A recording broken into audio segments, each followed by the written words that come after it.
북한이 남북관계 좋을 때 천안함 재조사해달라고 얘기 안 했잖아요.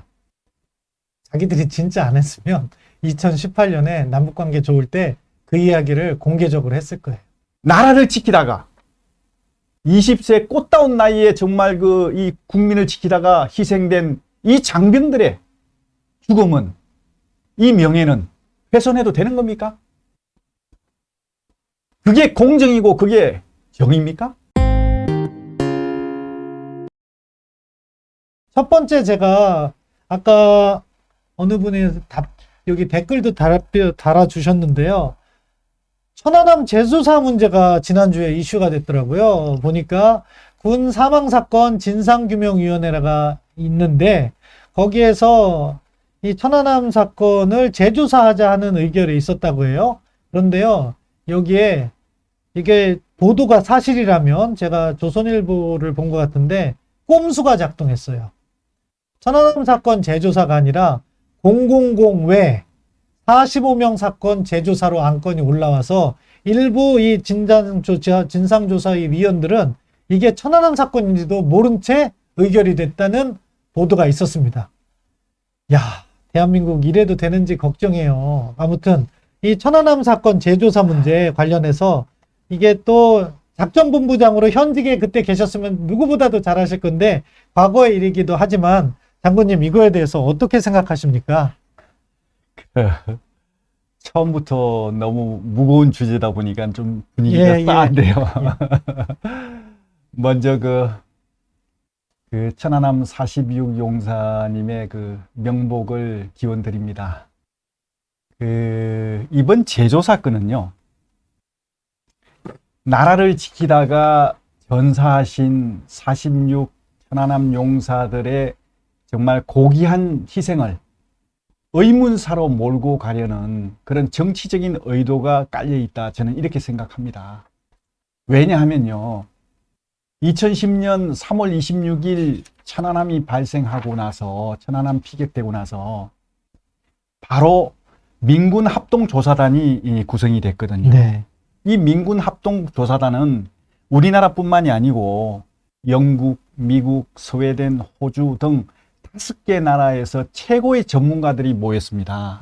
그래서 이 5개 전문가들 24명이 모여가지고 그야말로 과학적이고 정밀 조사를 했거든요. 이 조사를 하는 과정에서 이 천안함 침몰 해역 일대에서 뭐가 발견됐냐면 어뢰 추진체가 발견됐어요.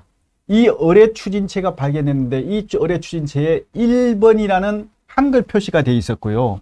그리고 이 어뢰 추진체가 조각난 걸 다 묶어가지고 이렇게 조립을 해보니까 북한에서 제작하고 현재 북한에서 사용하고 있는 어뢰하고 똑같은 크기와 형태라는 것이죠. 거기다가 이 어뢰 추진체가 부식 정도로 확인해 보니까, 과학적으로 이 조사를 해보니까 천안함 침몰 시기하고 매우 유사한 것이죠. 그래서 이것이 어뢰 추진체가 스모킹 건이 된 거거든요. 이뿐만이 아니고 뭐 수십 수백 가지의 정황 증거들이 굉장히 쏟아졌습니다. 그래서 이제 민군 조사단에서 내린 결론은 이것은 북한의 소행이다 라는 결론을 내렸죠. 그래서 이 어떤 민군 조사단에서 내린 이 결론에 대해서 유엔 안전보장이사회에서도 인정을 했습니다. 북한의 소행이다 인정을 했고요. 그리고 안보리에서 대북 규탄 의장 성명서까지 채택을 했거든요. 이건 엄청난 거죠. 전 세계가 공인한다는 겁니다. 이런 것들을 종합해서 천안함 46 용사는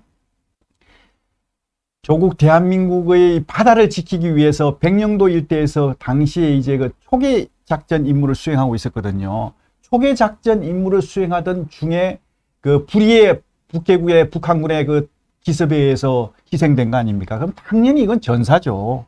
그래서 전사로 규정이 된 겁니다. 그렇게 정리가 됐어요. 그런데 느닷없이 작년 12월에 대통령 직속으로 있는 군 사망사고 진상규명위원회인가 뭐 이런 데서 뭐라고 했냐면 천안함 사고에 대한 재조사를 하겠다고 결정을 한 것이죠. 근데 중요한 것은 이렇게 결정해놓고 3개월 동안 뭐가 캥겼는지 계속 쉬쉬쉬 하고 있었던 거예요. 아무 말도 안 하고 숨기고 있었던 것이죠. 그러다가 지난 4월 1일 날 중앙일보에서 보도를 했지 않습니까? 이게 보도가 되니까 우리 천안함 유족과 장병들을 포함해서 많은 국민들께서 분노가 극에 달했죠. 이게 나라냐? 이게 나라가 이게 미친 게 아니냐? 청와대 앞에서 내가 분신하고 싶다. 이런 어떤 정말 극도의 어떤 분노에 산 어떤 그 불만이 제기되니까 다급했던지 이 규명위에서 그 다음날 보도가 된 그 다음날 4월 2일 날 긴급 소집해가지고 재조사를 중단한다고 이렇게 발표를 했는데요. 이건 무슨 뭐 코미디도 아니고 말이죠. 이건 무슨 어떤 민간단체도 아니고 그래도 대통령 직속 공기관에서 이건 있을 수 없는 일이죠. 예. 저는요, 이런 사건이 재발되지 않기 위해서는 이 정부가요, 천안함 폭침에 대한 어떤 이 주범이 북한의 소행이라는 입장을 명백히 밝혀야 된다고 생각합니다. 이렇게 명백히 안 밝히니까 자꾸 이런 일이 생기는 거거든요. 이걸 이렇게 밝히면 생기겠습니까? 그리고 이런 어떤 명백한 사항을 재조사한다고 난리를 피운 이런 규명위의 이런 어떤 행태에 대해서 이 정부나 대통령이 국민들께 사과해야 된다고 생각해요. 이걸로 인해서 얼마나 천안함 유족들 그리고 장병들에게 또 씻지 못할 이런 대못을 가슴에 박았습니까? 이건 있을 수가 없는 것이죠.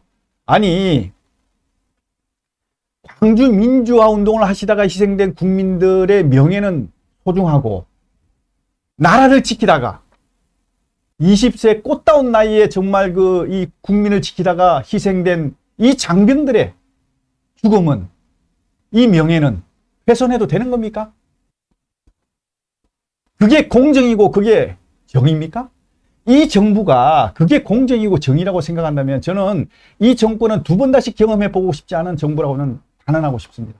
예, 아유, 정말로 평생을 나라에 봉사하셔서 그런지 몰라도 이런 행보에 대해서 정말 많이 안타까우시고 정말 속상하신 모습이 그대로 말씀에 녹아들어 있는 것 같습니다. 두 가지 생각이 나요. 제가 정말 하는 걸 보면 요즘 유행하는 말 있잖아요. 왜 개그 콘서트가 개콘이 중단됐는지 알겠다. 그런 생각하고요. 저는 뭐 아까 자세하게 그 진상조사위원 그러니까 천안함 때 그 조사위원회인 거죠. 당시에 조사위원회에 대해서 말씀을 잘 해주셨는데 그것 말고도요 간접 증거도 있다고 봐요. 북한이 남북관계 좋을 때 천안함 재조사해달라고 얘기 안 했잖아요. 자기들이 진짜 안 했으면 2018년에 남북관계 좋을 때 그 이야기를 공개적으로 했을 거예요. 근데 안 했어. 왜 그랬겠어요? 자기들이 했으니까. 맞아. 그것만 봐도 더 문제 제기할 필요가 없는 거예요. 사실 맞습니다. 이거는. 네. 아유, 근데 너무너무 안타깝고, 정말로 더군다나 그것도 꼼수를 부려서 천안함 폭침 사건이라고도 안 하고 000회 45명 사건이라는 이런 식으로 해서 아무도 모르게 슬쩍 넘어가려고 했다는 것. 그리고 그렇기 때문에 진상위 위원들 일부는 정말 모르고 의결했다는 게요. 야, 대한민국 참 안타깝습니다. 정말로 이런 거 반복되지 않았으면 좋겠습니다.